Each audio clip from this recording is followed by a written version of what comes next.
Bonjour à tous les amis, j'espère que vous allez bien. Je suis très content de vous retrouver pour une nouvelle vidéo. Alors aujourd'hui, de quoi allons-nous parler?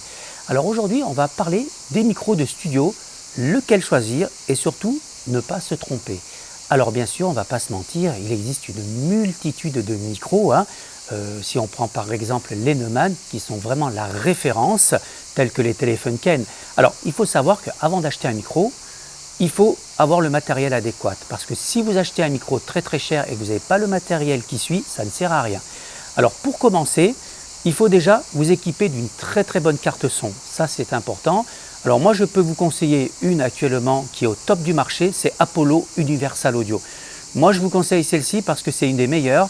Actuellement dans tous les studios, les home studios, tous les ingénieurs ils s'équipent de cette carte parce qu'il y a des super plugins et on peut dire que vraiment les plugins sont très proches des hardware, c'est impressionnant.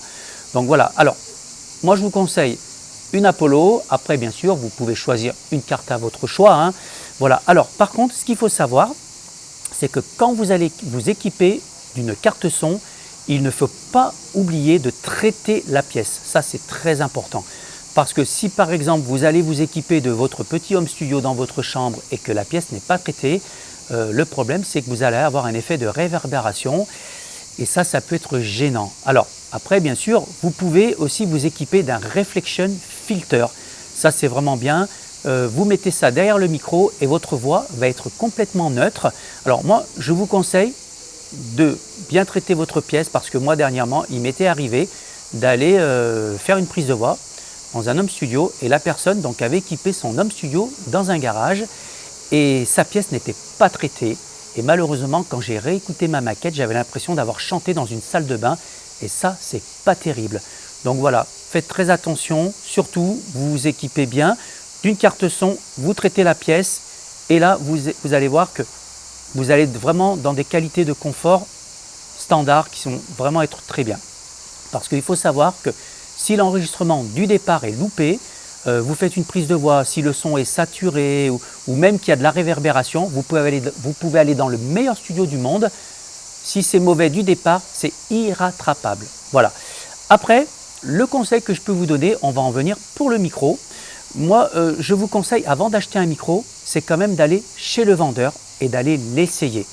Parce que chaque micro a une coloration et forcément, certains micros ne peuvent pas correspondre à notre voix. Là, dernièrement, je regardais par exemple la chanteuse Céline Dion. Elle, quand elle enregistre avec un téléphone Ken à lampe, mais elle enregistre toujours avec ce micro-là parce que ce micro lui correspond. Voilà, vous regardez même sur YouTube, il y a des chanteurs, des chanteuses qui vont enregistrer par exemple avec des Neumann tels que le U87, on sait très bien que ça c'est le standard, ou alors le M149, le gros micro à lampe.